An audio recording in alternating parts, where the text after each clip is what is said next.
นี่คือบริเวณถ้ำพระถ้ำที่พี่น้องนี่ถ้ำพระถ้ำที่มานั่งตำบลนาตาลได้หมู่นี้คือบริเวณเขตถ้ำไปเลย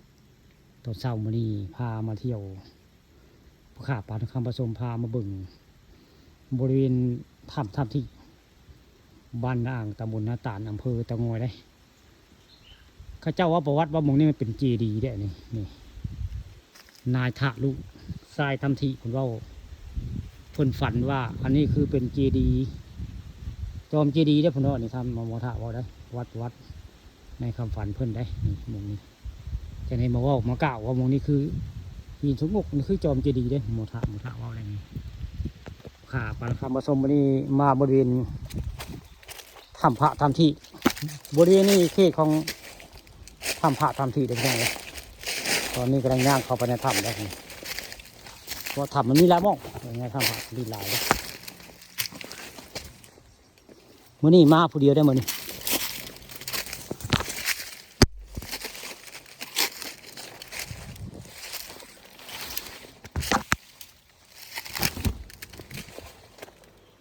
นี่ก็คือเขตของบริเวณถ้ำพระถ้ำที่ละมุงนี่ไปเดินกันพี่น้องนี่แต่ก่อนมียาคูจะซาอยู่เด่นนี่นานหลายปีได้ยาคูนี้แล้วไว้งานมงนี่มีเขาก็อยู่เพิ่งแต่ทางใต้เนี่ยเขาบริอยู่แล้วแต่ก่อนยาคูจะซาซิโนนี่เด้นี่แต่เดี๋ยวนี้ยาคูคนดีแล้วนี่แหละคือถ้ำพระ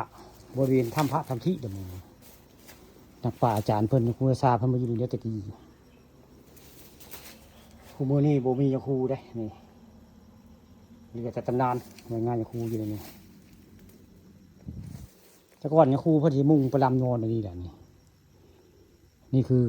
เขตบริเวณปานประตูเมืองไว้ง่ายมงนี่เก่าสิเลื่อมได้มงนี่พี่น้องเอ้ยตอนนี้ยาคูบริหกคนนี้ได้เดี๋ยวนี้ยาคูจะซาเพิ่นหนีแล้วก็เลยอยากหกไปแค่มงนี่เลยพออยู่ทึงยาคูพออยู่ใต้ได้ยาคูอยู่ทึงนี่แหละคือเขตบริเวณถ้ำพระถ้ำที่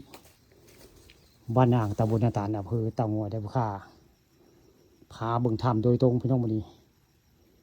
นี่แหละคือถ้ำบริเวณถ้ำพระถ้ำที่กันพระเจ้าเฮ็ดบันไดไปสั่งได้นี่แล้วก็มีพระนี่